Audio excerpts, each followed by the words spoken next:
Hello friends, welcome to Sam's Academy. आज मैं आप लोगों के साथ बहुत ही महत्वपूर्ण चैप्टर के बारे में डिस्कस करेंगे। इसका नाम है समावेशी शिक्षा यानी कि इंक्लूसिव एजुकेशन। साथ ही साथ इसी चैप्टर से संबंधित कुछ प्रीवियस ईयर के क्वेश्चन भी रखे हैं जो कि मुख्य रूप से सीटेट, यूपीटेट या फिर अन्य टीचिंग एग्जाम्स में कहीं ना कहीं पूछे गए हैं।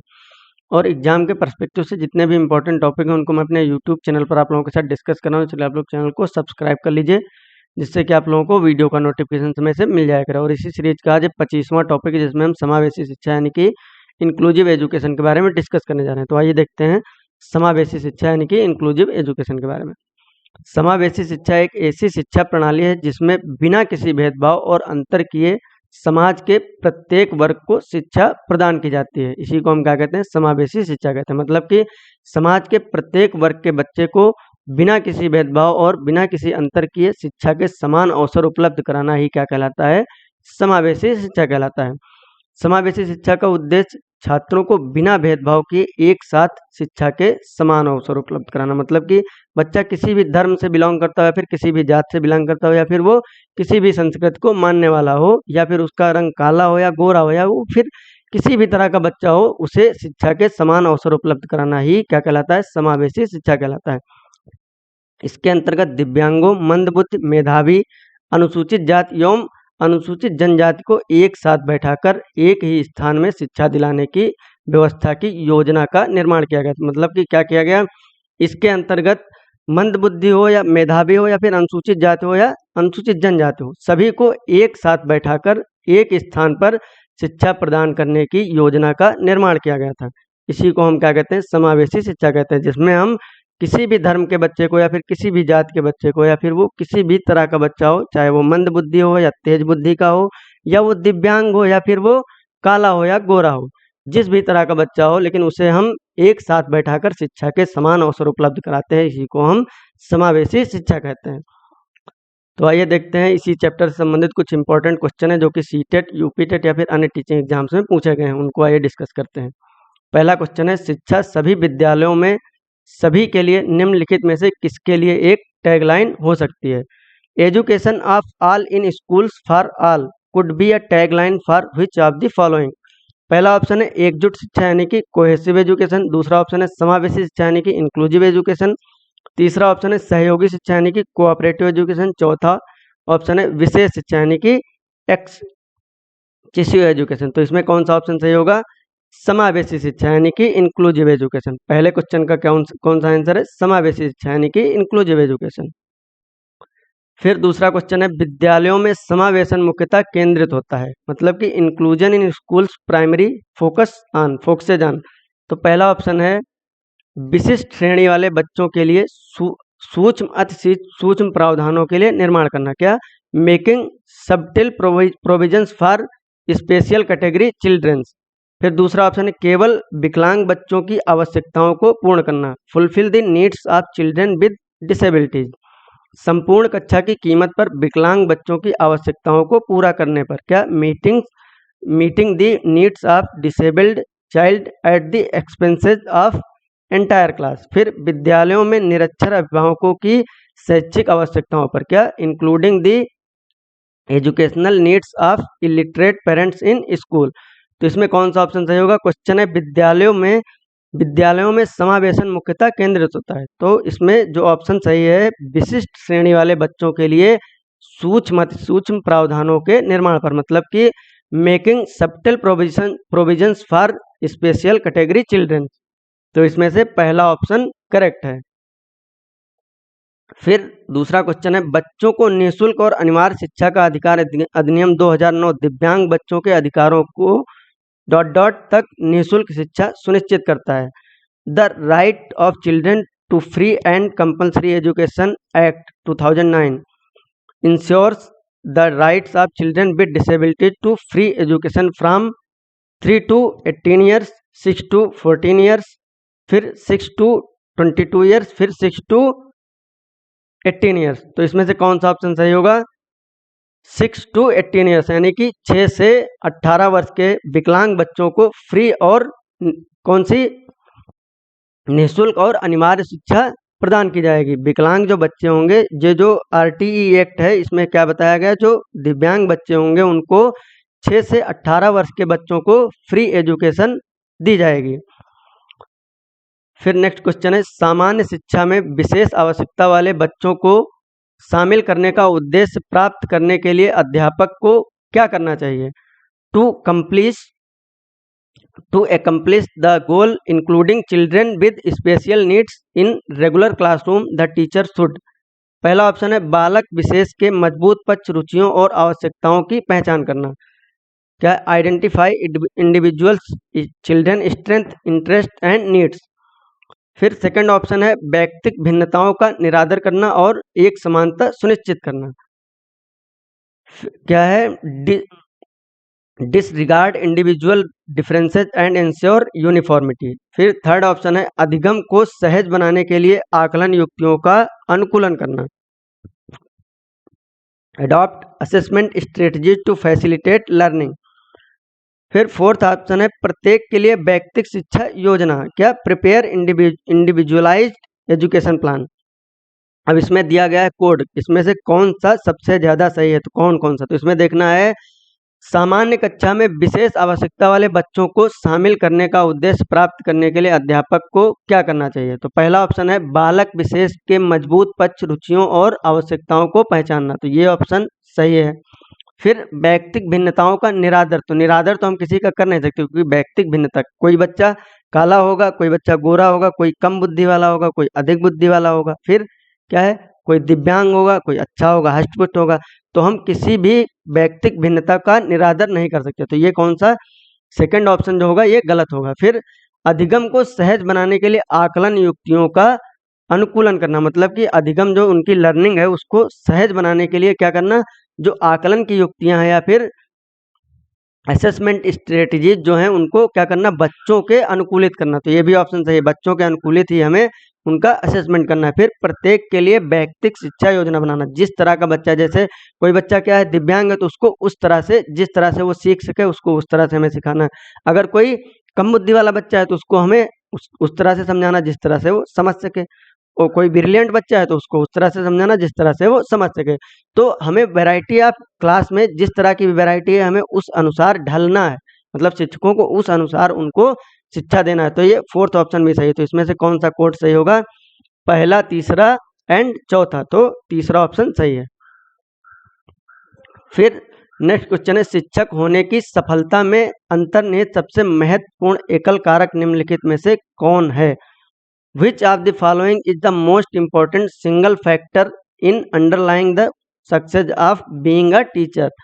पहला ऑप्शन है व्यक्तित्व और उसकी कक्षा और विद्यार्थियों से संबंधित होने की क्षमता। पहला ऑप्शन है personality and its ability to relate to the class and to the pupils। फिर संगठनात्मक क्षमता यानी कि ऑर्गेनाइजेशनल एबिलिटी। फिर छात्रवत यानी कि स्कॉलरशिप। चौथा संचारी क्षमता यानी कि कम्युनिकेटिव एबिलिटी। तो इसमें कौन सा सही होगा? व्यक्तित्व और उसकी कक्षा और विद्यार्थियों से संबंधित होने की क्षमता। यही क्या होगा? टीचर को अच्छा बनाता है या फिर उसके सफल होने में अंतर्निहित गुण है उसका। ठीक है। फिर नेक्स्ट क्वेश्चन है आरटीई अधिनियम 2009 के अनुसार शिक्षकों के लिए प्रति सप्ताह काम के घंटे according to RTE 2009 working hours per week for teachers are 14 hours, 42 hours, 45 hours, फिर 48 आवर्स। तो इसमें कौन सा ऑप्शन सही होगा? 45 घंटे यानी कि 45 आवर्स जो होंगे वो निर्धारित किए गए हैं एक शिक्षक के लिए।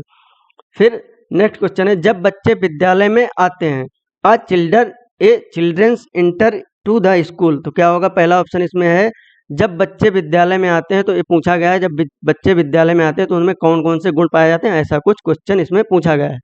उन्हें बता देना चाहिए कि विद्यालय की भाषा भिन्न है और उन्हें अपनी मातृभाषा में बिल्कुल भी नहीं बोलना है। They should be told that the school has a different language and they should not speak in their tongue at the mother tongue at all। फिर नेक्स्ट ऑप्शन है उनके अभिभावकों को बताना चाहिए कि वह घर पर केवल विद्यालय की भाषा का ही प्रयोग करें। Their parents should be told to use only the language of school at the home। फिर क्या है नेक्स्ट ऑप्शन? उन्हें अपनी मातृभाषा में बोलने की अनुमति दी जानी चाहिए क्योंकि अभिव्यक्ति महत्वपूर्ण है। They should be allowed to speak in their mother tongue because the expression is important। तो इसमें से कौन सा ऑप्शन सही होगा? तीसरा, उन्हें अपनी मातृभाषा में बोलने की अनुमति दी जानी चाहिए, क्योंकि अभिव्यक्ति जो होती है, एक्सप्रेशन जो होता है, ये इम्पोर्टेंट होता है। क्योंकि अगर हम उन्हें एक तरह से सीमित कर देंगे कि वो स्कूल की भाषा में ही बोलें, तो वो कुछ अपनी अभिव्यक्तियां होंगी जिनको वो व्यक्त नहीं कर पाएंगे, क्योंकि वो उस तरह से जैसे स्कूल में, क्योंकि जब बच्चे विद्यालय में आते हैं, मतलब जैसे एंटर किए हैं उसी समय उनको अगर हम शुद्ध भाषा या फिर स्कूली भाषा बोलने के लिए क्या करेंगे, बाधित करेंगे, तो वो जो उनकी अभिव्यक्ति होगी वो सहजता से प्रकट नहीं कर पाएंगे। तो इसलिए हमें बच्चों को अपनी मातृभाषा में बोलने की अनुमति दी जानी चाहिए। मतलब कि जितने भी बच्चे स्कूल में आए वो जिस तरह से भी बोलते हैं उन्हें बोलने दिया जाना चाहिए, क्योंकि वो अपनी भाषा में अपनी बातों को अच्छे से प्रकट कर पाते हैं या व्यक्त कर पाते हैं। फिर नेक्स्ट क्वेश्चन है, एकल अभिभावक बच्चे को पढ़ाते समय शिक्षक को चाहिए। While teaching a single parent child a teacher should. पहला ऑप्शन है, ऐसे बच्चों के साथ अलग व्यवहार करें, treat such a child differently, ऐसे बच्चे को कम गृह कार्य सौंपें, assign lesser home assignment to such a child. फिर थर्ड ऑप्शन है, स्थिर और सुसंगत वातावरण प्रदान करें, provide stable and consistent environment. फिर इस तथ्य को नजरअंदाज करें और ऐसे बच्चे को अन्य बच्चों के समान समझें, overlook this fact and treat such a child as par with their children other children. तो क्या होगा इसमें से, इस तथ्य को नजरअंदाज करें। ऐसा तो हम कह नहीं सकते ना कि अगर बच्चा एक पेरेंट्स, मतलब कि अगर उसके मम्मी या पापा कोई एक हैं, एक पेरेंट्स वाला बच्चा है, तो उसको हम ये थोड़ी ना कह सकते कि भाई तुम अलग रहो, तुम्हारी मम्मी एक ही है, तुम्हारे पापा मतलब तुम्हारे पापा ही है, तुम्हारी मम्मी नहीं। तो हम इस तथ्य को क्या करेंगे, नजरअंदाज करेंगे। इसके लिए हम बच्चे को अलग नहीं कर सकते हैं कि भाई उसके एक ही पेरेंट है तो उसको कम वर्क दिया जाए या फिर उसको अलग तरह से ट्रीट किया जाए, ये तो करना अच्छा नहीं ना। तो इसलिए ये हमें फीलिंग बच्चों को नहीं दिलाना है। इस बात को हमें क्या करना है, नजरअंदाज करके हर जितने तरह के बच्चे क्लास में हैं उसी में उनको भी सम्मिलित कर देना है। क्या करना है, उसी में ही सम्मिलित करके समान शिक्षा के अवसर प्रदान करना है। फिर नेक्स्ट क्वेश्चन है, विकलांग बच्चों के लिए एकीकृत शिक्षा की स्थापना डॉट डॉट के उद्देश्य से की गई। Integrated education for disabled children was established with a objective to. Option number 1 है, शारीरिक रूप से अक्षम बच्चों को शिक्षा के अवसर प्रदान करना, provide educational property opportunities only to children to physical disabilities. फिर नेक्स्ट ऑप्शन है, सामान्य विद्यालय प्रणाली के तहत सभी विकलांग बच्चों को शैक्षिक अवसर प्रदान करना, provide educational opportunity to all children with disabilities under the general school. फिर नेक्स्ट ऑप्शन है, विशेष शिक्षा की आवश्यकता वाले सभी बच्चों को मार्गदर्शन करना, provide guidance to all children with special education. फिर मानसिक अक्षम बच्चों के लिए शैक्षिक अवसर प्रदान करना, provide educational opportunities for children with mental disability. तो क्वेश्चन है, विकलांग बच्चों के लिए एकीकृत शिक्षा की स्थापना के उद्देश्य से की गई, मतलब कि जो एकीकृत शिक्षा थी वो विकलांगों के लिए किस उद्देश्य से की गई थी। तो शारीरिक रूप से अक्षम बच्चों को ही शिक्षा के अवसर प्रदान करना, नहीं, सामान्य विद्यालय प्रणाली के तहत सभी विकलांग बच्चों को शैक्षिक अवसर प्रदान करना। फिर क्या है, विशेष शिक्षा की आवश्यकता वाले बच्चों को मार्गदर्शन प्रदान करना। तो इसमें से कौन सा सही होगा? ऑप्शन सामान्य विद्यालय प्रणाली के तहत सभी विकलांग बच्चों को शैक्षिक अवसर प्रदान करना। इसमें क्या किया गया था, जो विकलांग बच्चों के लिए एकीकृत शिक्षा जो थी IEDC, इसके अंतर्गत क्या किया गया था, सामान्य विद्यालय जो होगा उसी के अंतर्गत सभी विकलांग बच्चों को शिक्षा के अवसर प्रदान किया जाएगा। क्या किया जाएगा, जो ये योजना आई थी इसके अंतर्गत बताया गया कि जो विकलांग बच्चे होंगे उनको सामान्य स्कूल में ही सभी बच्चों के साथ शिक्षा के समान अवसर प्रदान किए जाएंगे। फिर नेक्स्ट क्वेश्चन है, शिक्षा का अधिकार अधिनियम 2009 के क्रियान्वयन के बाद कक्षा कैसी हो गई, ये क्वेश्चन पूछा गया। Classrooms after implementation of RTE act 2009। पहला ऑप्शन है, अप्रभावित रहती है क्योंकि कक्षा का अधिकार विद्यालय में कक्षा की औसत आयु को प्रभावित नहीं करता है। Unaffected as RTE does not affect the average age of a school in a school. क्या है, age of a school of a class in school. फिर नेक्स्ट ऑप्शन है, लिंग के अनुसार अधिक समझाती या फिर जेंडर वाइज मोर होमोजीनस। फिर आयु के अनुसार अधिक समझाती, एज वाइज मोर होमोजीनस। फिर आयु के अनुसार अधिक विषम जाति यानी कि एज वाइज मोर हेट्रोजीनस। तो इसमें से कौन सा ऑप्शन सही होगा, शिक्षा का अधिकार अधिनियम 2009 के क्रियान्वयन के बाद क्या हुआ, आयु के अनुसार अधिक समझाती है, मतलब कि समान आयु के बच्चे जो थे उनका क्या हुआ, रेशियो में सुधार आया। पहले क्या था, जब आरटीई एक्ट नहीं था तो कोई बच्चा पढ़ता था, कोई बच्चा नहीं पढ़ता था, या फिर सभी को शिक्षा के अवसर नहीं मिल पाते थे। लेकिन क्या हुआ, जब आरटीई इम्प्लीमेंट हुआ तो सारे बच्चों के अंदर जागरूकता लाई गई कि बच्चे जो प्राइमरी एजुकेशन है उसको अवश्य प्राप्त करें। तो उसके अंतर्गत क्या हुआ कि अधिक से अधिक नामांकन जो बच्चों का था वो बढ़ा, नामांकन रेशियो बढ़ा, जिसकी वजह से समान आयु के बच्चे स्कूल में जाना प्रारंभ किए। तो आयु के अनुसार अधिक समझाती है। फिर नेक्स्ट क्वेश्चन है, एक समावेशी कक्षा वह है जहां an inclusive education class is that fair. पहला ऑप्शन है, मूल्यांकन तब तक दोहराया जाता है जब तक कि प्रत्येक शिक्षार्थी न्यूनतम ग्रेड प्राप्त नहीं कर लेता। क्या assessment are repeated till the time every learner achieves minimum grade. Next option है, छात्रों के बोझ को कम करने के लिए शिक्षक केवल निर्धारित पुस्तकों से पढ़ाते हैं। Teachers teach from only prescribed books to lessen the burden of the student. फिर क्या है, अधिक से अधिक समस्याओं को हल करने में बच्चों की सक्रिय भागीदारी। There is active involvement of children in solving as many problem as possible. फिर शिक्षक हर शिक्षार्थी के लिए विविध और सार्थक शिक्षण अनुभव उत्पन्न करते हैं। Teachers create diverse and meaningful learning experience for every learner. तो इसमें से कौन सा ऑप्शन सही होगा, शिक्षक हर शिक्षार्थी के लिए विविध और सार्थक शिक्षण अनुभव उत्पन्न करते हैं। क्या एक समावेशी कक्षा वह है जहां शिक्षक हर शिक्षार्थी के लिए विविध और सार्थक शिक्षण अनुभव उत्पन्न करते हैं। तो चौथा ऑप्शन इसमें सही होगा।